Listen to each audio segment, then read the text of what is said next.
లేదు ఇందు, నాకు అదృష్టం లేదు. అదేమిటక్క, ఆ గడప తొక్కనని వారు తల్లి మీద ఒట్టు పెట్టుకున్నారు. నేను నా మాంగళ్యం ముట్టి ప్రమాణం చేశాను. అక్క, మన ప్రతిజ్ఞల పట్టింపుల కోసం అమ్మ చనిపోవలసిందేనా? వద్దు వద్దు, అమ్మని ఇక్కడికే తీసుకురా. నా మాట వినిందు. అయ్యో బావా, బావా నువ్వైనా చెప్పు బావా, మా అక్కని పంపించు బావా, మా అమ్మని బ్రతికించు బావా. మీ అక్క చెప్పింది, వెళ్ళమ్మా, మీ అమ్మని ఇక్కడికి తీసుకురా. బావా. అవునమ్మా. అక్కయ్య, అంతేనా?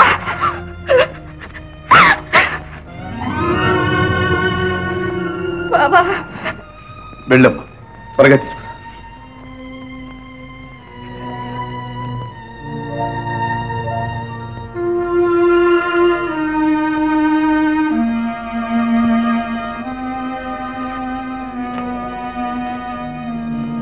బాబు,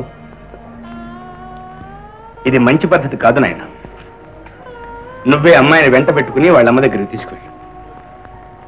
నేను అవును, మళ్ళీ ఆ గడప దొక్కనని మా అమ్మ మీద ప్రమాణం చేశాను.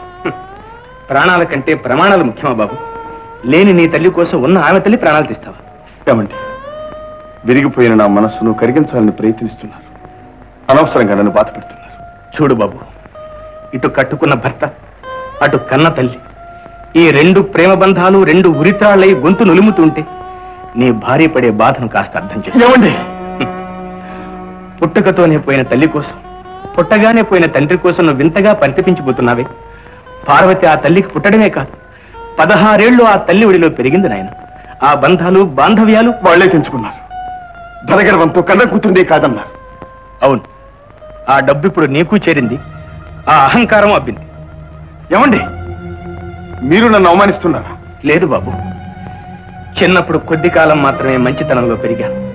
ఈ చివరి రోజుల్లో నేను అమ్మగా బ్రతకాలని నీ పంచుకొచ్చాను. మళ్ళీ ఆ మంచినే వెతుక్కుంటూ పోతాను. ఏమండి, మిమ్మల్ని తండ్రిగా భావించాను. పైన భగవంతుడు ఒకడున్నాడు శంకర్. నువ్వు పార్వతికి తల్లిని చూపించే వరకు ఆ భగవంతుడు నీకు తండ్రిని చూపించడు. వస్తాను. మా పార్వతి అమ్మ ఇంకేమొస్తుందో లేదమ్మా, ఇంకా చచ్చిపోలేదు. కళ్ళల్లో ప్రాణాలు పెట్టుకొని నీకోసం ఎదురు చూస్తూ ఉందమ్మా అమ్మ. ఏమండి బాబు, శంకరం పెద్దవాడిని, మిమ్మల్ని ఆశీర్వదించాల్సిన వాడిని అర్థించడానికి వచ్చాను. మేమేమి ఇవ్వగలం? దొంగలం, దరిద్రులం. ఏనాటికైనా మీ కాళ్ళ దగ్గరికి రావాల్సిన వాళ్ళం కాదు బాబు. నేనే నీ కాళ్ళ దగ్గరకు వచ్చాను. ఏ ధనమతంతో మిమ్మల్ని దూరం చేసుకున్నానో ఆ ధనమే నాకు ఇప్పుడు ఆగర్భ శత్రువైపు నన్ను జైలుకు పంపిస్తోంది. నా భార్యను చంపేస్తోంది. ఈ కిరాతకుడు క్షమించు శంకరం. నేనా? మిమ్మల్ని? వద్దు బాబు, నన్ను క్షమించొద్దు. కానీ నేను చేసిన పాపాలకి అమాయకురాలైన నా భార్య శిక్ష అనుభవిస్తోంది. కన్నబిడ్డ చూపు కోసం చావు బ్రతుకుల మధ్య సతమతమవుతోంది. ఈ పాపాత్ముని కట్టుకుని జానకి జీవితం అంతా నరకమే అనుభవించింది. సత్యం ముందైనా సుఖంగా చావనివ్వండి. ఒక కోరిక, కూతురుగా కాదు, అల్లుడిగా కాదు, మనిషికి మనిషి చేసే మంచి పనిగా ఈ కోరిక మన్నించండి. నాయన శంకరం, రావా బాబు, రాలేవా? నేను చేసిన పాపాలకు ఫలితం అనుభవించాల్సి. వచ్చే ముందైనా దాని కళ్ళెదురుగ్గా ఉంటాను. మామగారు, బాబు చివరి చూపులన్నా అందుతాయా లేదో రండి. బాబు, ఇదేంటి ఇలా వచ్చా? ఏం చేయనన్నయ్య, కట్టుకున్న భర్త నేను వెళ్ళగొట్టాను, కొడుకు నన్ను వెళ్ళగొట్టాడు. నాకు ఇంకెవరున్నారు? కొడుకైనా సవతి కొడుకైనా శంకరమేగా. ఏమిటమ్మా? నిజం నాయన, వారే స్వయంగా చెప్పారు. నువ్వు వారి మొదటి భార్య బిడ్డవట.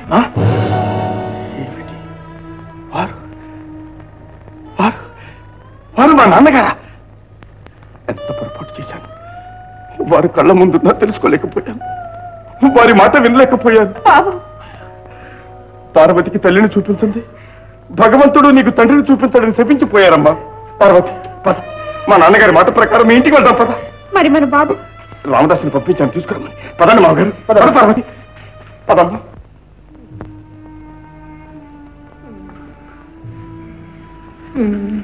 అమ్మా, కాస్త మంది తీసుకోమ్మా. అమ్మా, కనీసం వారు మందు కూడా తీసుకోకపోతే మనం ఏం చేయగలం? అమ్మా, అక్కయ్య కోసం నాని స్వయంగా వెళ్ళారమ్మా. అక్కయ్య తప్పకుండా వస్తుంది. నా మాట విని ముందు తీసుకోమ్మా. ఇక లాభం లేదు. ఆ అమ్మాయి రావలసిందే. ఆవిడ రాకుండా మనం ఏం చేసినా ప్రయోజనం లేదు. మావయ్య, డాక్టర్ గారు ఏమండి, ఎలా ఉంది? ప్రమాదం లేదు కదా? ఆ అమ్మాయి వచ్చే వరకు ఏమీ చెప్పలేవు. పార్వతి వస్తుందండి. ఈలోగా మీ ప్రయత్నాలు మీరు కనిపి నేనేం చేసేది? ఆ అమ్మాయిని చూసే వరకు ఈవిడ ముందు కూడా పుచ్చుకునేటట్లేదు. అలాగా? అమ్మ రావడం లేదు కదా అక్కయ్య? అలా చెప్తేనే కానీ అమ్మను బ్రతకదు బాబు.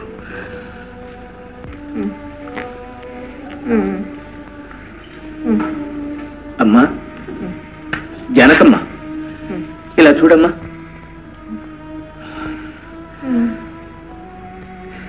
నేనమ్మా విశ్వనాథాన్ని వచ్చాను. ఒక్కసారి చూడమ్మా.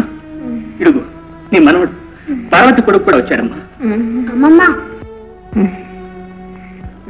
అమ్మమ్మ,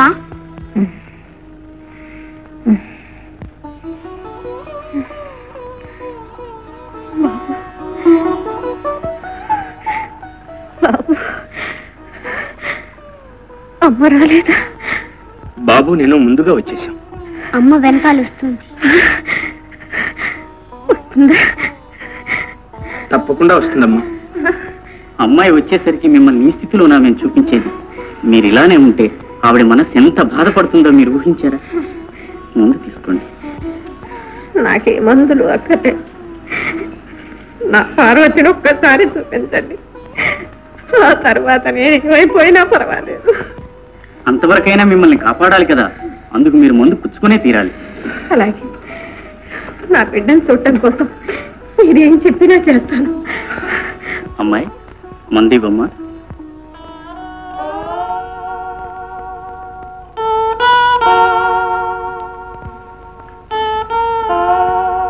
పెద్దమ్మాయి గారు అల్లుడి గారు వస్తున్నారమ్మా.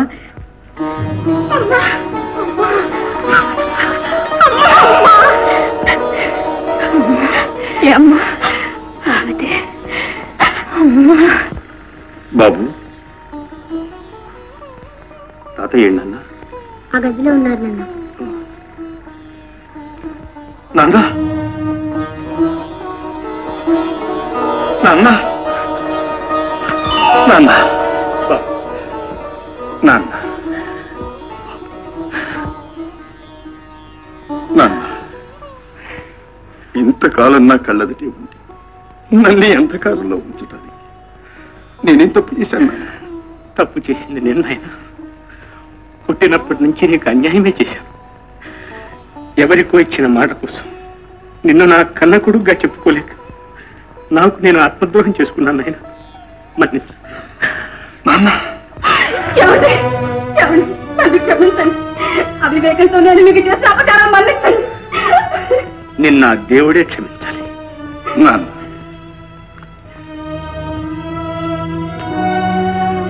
మనిషిని మనిషి క్షమించకపోతే ఆ దేవుడు కూడా క్షమించడు నాన్న.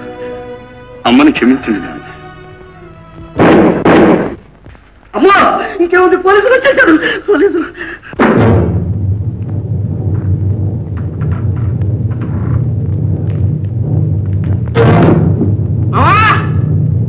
నీ అంతు తేలుస్తాను. అమ్మా బయటికి ఏమిటిదంతా? ఏమీ లేదు రాడి. డబ్బు పిశాచులను అంతం చేసి భూభారం తగ్గించడానికి కంకణం కట్టుకున్నాను.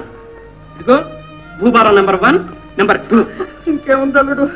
డబ్బు లేదు, పిస్తాచం లేదు, ఆరిపోయాను, పూర్తిగా ఆరిపోయాను. నిన్ను నమ్మడానికి వీల్లేదు అమ్మా. ఆ డబ్బు తెచ్చిన అనర్థాలతో నాకు పూర్తిగా బుద్ధి వచ్చింది బాబు. ఆహా, మమ్మీ, మామా, మీరేనా ఈ మాటలంటుంది? ఓహో, ఇక మన దేశం బాగుపడిపోయినట్టే. అప్పుడేమైంది? మాలాంటి వాళ్ళు చాలా మంది ఉన్నారు. వాళ్ళందరికీ బుద్ధి వచ్చినప్పుడు కదా ఈ దేశం బాగుపడేది. ఏమో బాబు, నాకు ఇంకేం అక్కర్లేదు. మీ అన్నదమ్ములిద్దరు నా ఈ దేవుడి ముందు చల్లగా ఉంటే నాకు అంతే చాలు. ఏమిటి?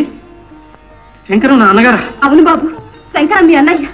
బ్రదర్, అన్నగారని తెలియక నీ ముందే ఈ డబ్బు గలాట చేసినందుకు ఎక్స్క్యూజ్ చెయ్యి. ఇందులో డబ్బు తప్పేమి లేదు. తప్పంతా మనిషిది. మనిషే డబ్బును సంపాదిస్తాడు. ఆ అహంలో కళ్ళు మూసుకుపోయి మానవత్వాన్ని మరిచిపోతాడు. అదే ఇన్ని అనర్థాలకు దారితీస్తుంది. నిజమే బాబు, నిజమే.